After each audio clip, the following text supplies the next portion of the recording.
When an avoidant partner pulls away, the first instinct most people have is to interpret that distance as rejection. The silence feels personal, the lack of contact feels like indifference, and the mind immediately begins constructing a story. If they truly cared, they wouldn't leave. But psychology tells us something far more complex is happening beneath the surface.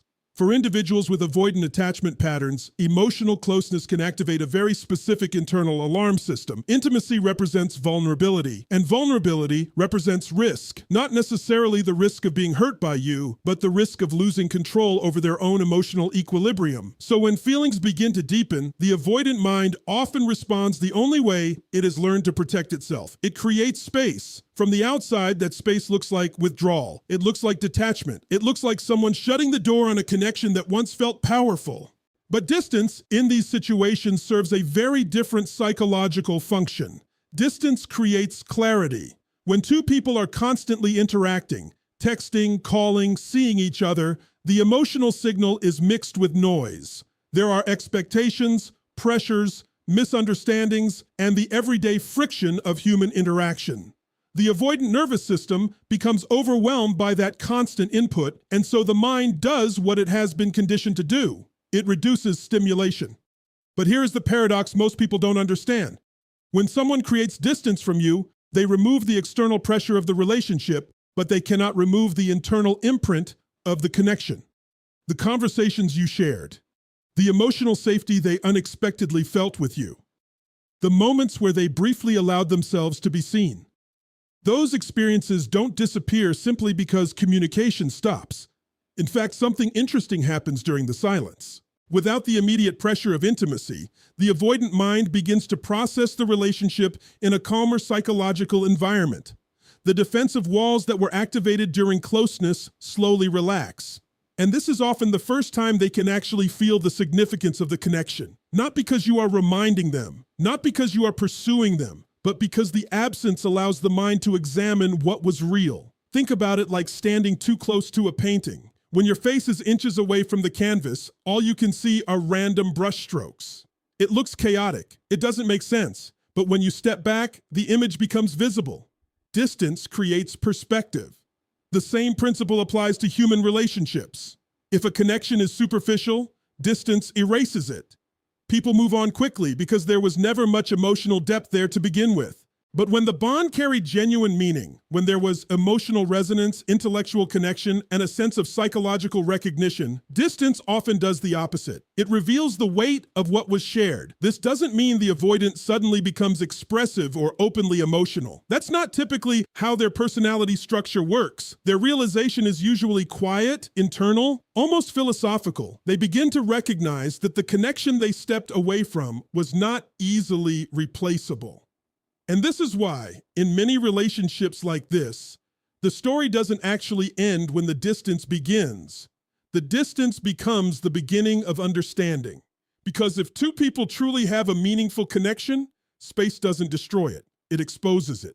And sometimes the clearest proof that a bond mattered is the realization that even in silence, it never fully disappeared. Once you begin to understand how distance reveals the truth of a connection, the next pattern becomes easier to recognize. And it's a pattern that confuses many people because it doesn't look like a normal relationship path. Instead of steady progress, the connection moves in cycles: closeness, distance, reconnection, and then distance again. To someone on the outside, it can look chaotic. It can even look unhealthy. People might say, "Why do you keep going back?" Or, "If it were meant to work, it would be easy." But human psychology is rarely that simple. When you're dealing with someone who has avoidant tendencies, intimacy doesn't just bring comfort. It also activates deeply conditioned fears, fears that often formed long before you ever entered the picture. These fears revolve around autonomy, emotional exposure, and the possibility of dependency. For the avoidant mind, closeness can feel like standing at the edge of something powerful but unpredictable. Part of them wants connection. Another part of them is wired to maintain distance. So the relationship moves like a tide. There are moments when the connection flows inward, when conversations deepen, when vulnerability appears, when both people feel a genuine emotional bond forming. In those moments, the relationship can feel effortless and profound. It's the phase where both people think, This could really become something. But just as that closeness begins to stabilize, another internal signal often activates inside the avoidant partner. The mind begins to interpret emotional dependency as a threat to independence, and so the tide pulls back. Distance appears again. Now here's the key insight most people miss. These cycles are not always signs of failure. In many cases, they are signs that two people are interacting with unresolved psychological patterns that are slowly being exposed. Each cycle reveals something. The first time distance happens, the non-avoidant partner often reacts with confusion or anxiety. They try harder, they reach out more, they attempt to fix what they believe went wrong. But eventually, if growth begins to occur, the response changes. Instead of chasing, they start developing emotional boundaries. They begin focusing on their own stability rather than trying to control the relationship's outcome. At the same time, the avoidant partner is going through their own internal process. Each cycle forces them to confront a contradiction. They want connection, yet their instinct pushes them to escape it. Over time, that contradiction becomes harder to ignore. Because every time they pull away, they eventually notice something. The connection they stepped away from still holds meaning, and that realization slowly reshapes their understanding of intimacy. Psychological growth rarely happens through comfort alone. It happens through friction, the moments where our patterns stop working the way they used to. So these cycles, as exhausting as they can feel, sometimes act like mirrors. They show both people the parts of themselves that need to evolve. The anxious partner learns self-respect and emotional independence. The avoidant partner learns that closeness does not automatically erase autonomy. And when those lessons begin to integrate, something remarkable happens. The cycles start to slow down, not because one person finally won the emotional battle, but because both individuals have grown enough to approach the relationship differently. What once felt like a push and pull dynamic gradually becomes something more stable. And that's when you realize something important about connections that are truly transformative. They rarely arrive in perfect form. They evolve through pressure, awareness, and personal growth. Because sometimes the very cycles that seem like the relationship's greatest weakness are actually the process through which two people become capable of sustaining it.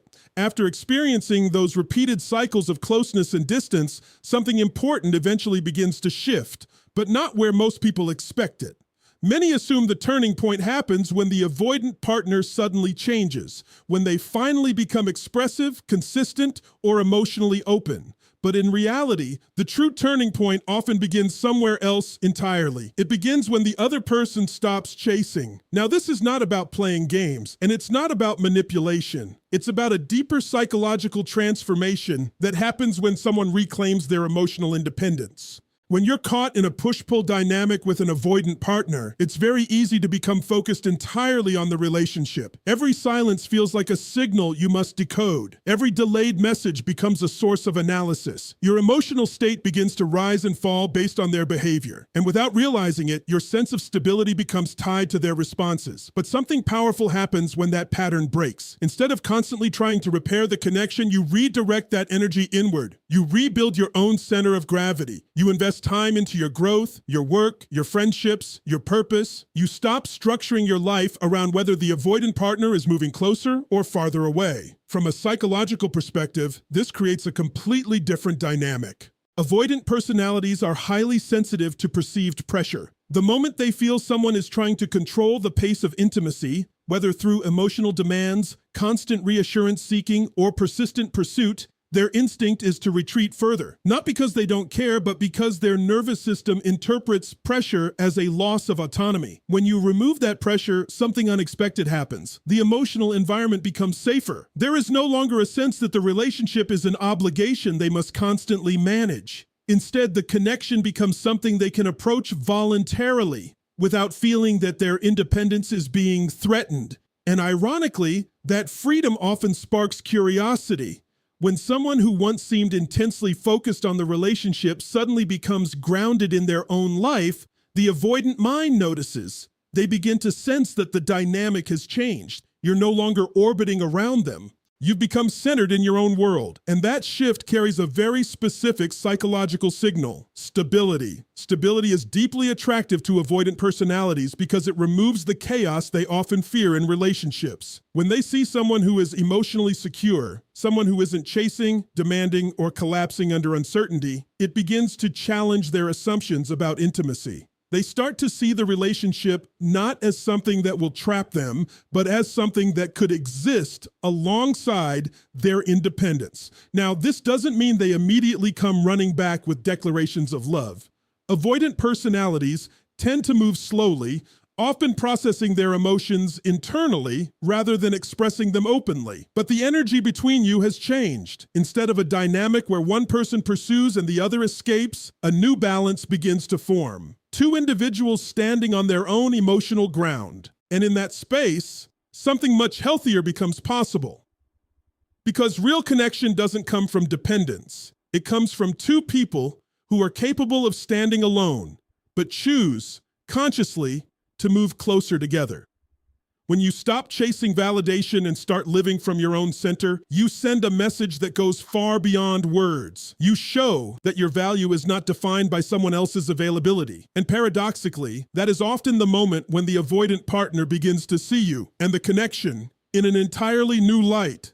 Because the strongest relationships are not built when one person clings and the other runs. They are built when both people learn how to stand firmly on their own and then decide that the connection is worth walking back toward. Once emotional independence begins to take shape, something subtle but powerful starts happening on the other side of the connection. The avoidant partner, who once seemed distant, detached, or indifferent, enters a phase that most people never see. They begin to reevaluate the connection. Now, this process rarely looks dramatic from the outside. Avoidant personalities are not usually expressive processors. They don't always talk openly about what they're feeling, and they certainly don't rush to announce their realizations. Their processing tends to be quiet, internal, reflective. But internally, something important begins unfolding.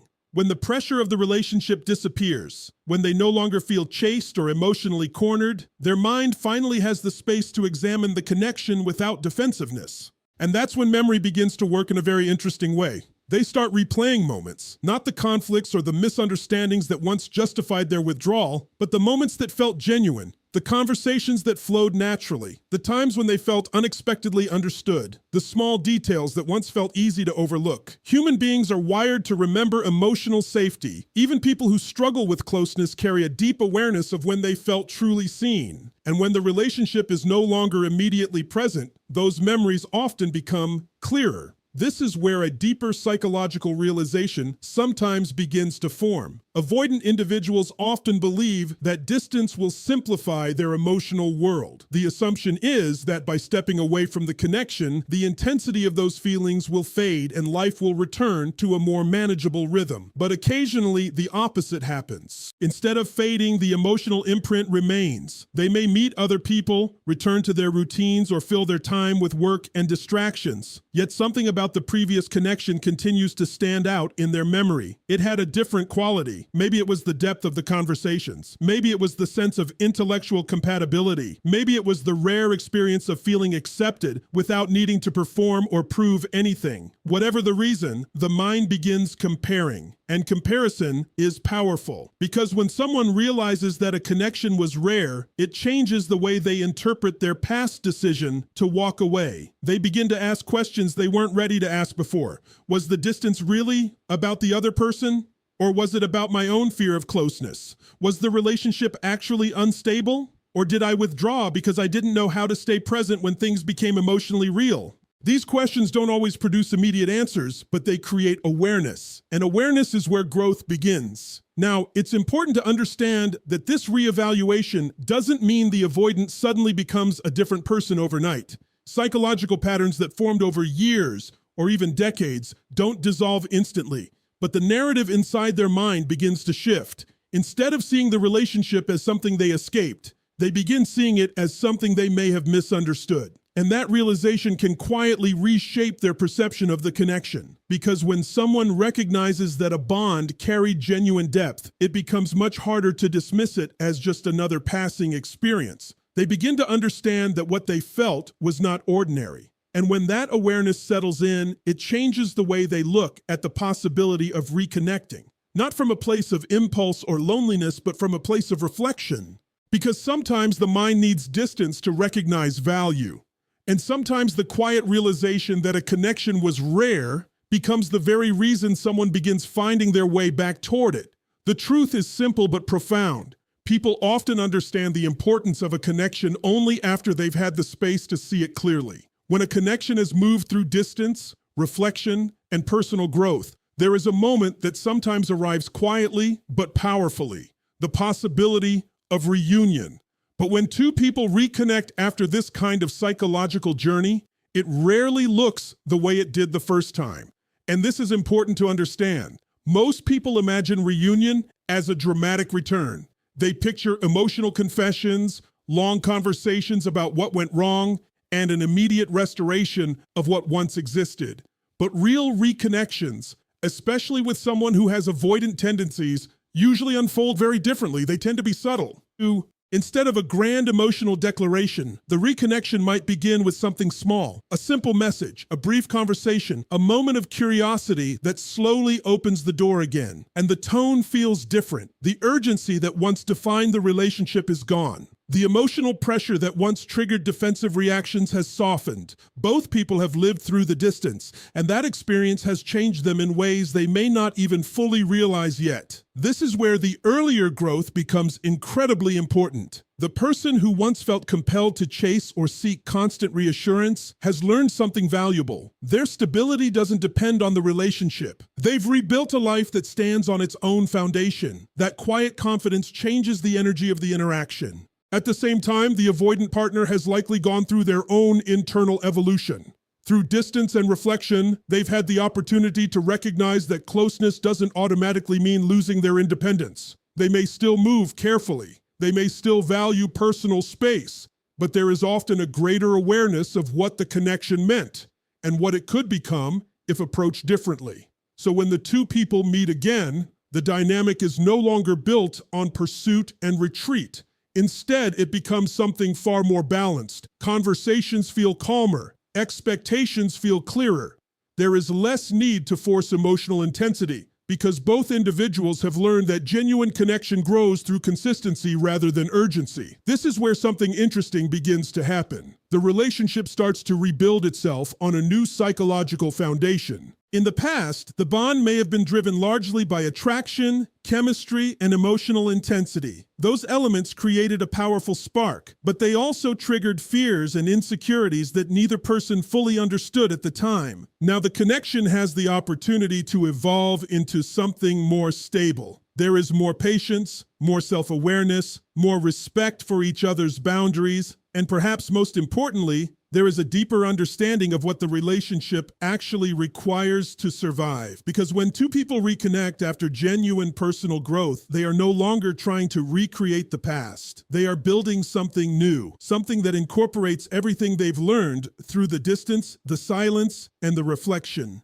And that difference matters. The first version of the relationship may have been fueled by emotion, but the second version has the potential to be guided by wisdom. Both people now understand the fragile balance between closeness and independence. They recognize the patterns that once pulled them apart, and they approach the connection with a greater sense of responsibility for how they show up. And when that awareness is present, the relationship no longer feels like a cycle. It begins to feel like progress, because the strongest connections are not the ones that never break. They are the ones where two people grow enough, individually, to come back and build something stronger than what existed before. And when a reunion happens from that place of maturity and clarity, it stops being about rekindling the past. It becomes about consciously creating a future that neither person was ready for the first time around. As we reach the final idea in this journey, it's important to clarify something that people often misunderstand when they talk about being destined to be with someone. Most people imagine destiny as something mystical. Something that guarantees two people will always find their way back to each other no matter what happens. Almost like the universe is forcing the relationship into existence. But psychologically, destiny doesn't really work that way. Destiny is not about inevitability. It's about alignment. Two people can feel an incredibly powerful connection and still fail to build a lasting relationship if they are not emotionally prepared for it. Timing matters. Self-awareness matters. Emotional maturity matters. And sometimes the reason a connection falls apart the first time is not because it lacked meaning, but because the two individuals had not yet developed the capacity to sustain it. Think about what we've explored throughout this entire discussion. At first there was attraction and closeness, followed by distance, then cycles of separation and return. Eventually, there was a shift toward emotional independence. After that came reflection and reevaluation. And finally, the possibility of reconnection built on growth rather than urgency. None of those stages are random. They are part of a psychological process. Each phase forces both individuals to confront something within themselves. For one person, it might be the fear of abandonment or the tendency to seek validation. For the other, it might be the fear of intimacy or the instinct to escape emotional vulnerability. These patterns often develop long before the relationship begins. They are shaped by past experiences, childhood environments, and years of learned behavior. So when two people with these patterns meet, the relationship becomes more than just romance. It becomes a catalyst for self-awareness. And this is where the deeper meaning of destiny begins to appear. Destiny is not simply about meeting the right person. It's about becoming the version of yourself who can actually maintain the connection once you've found it.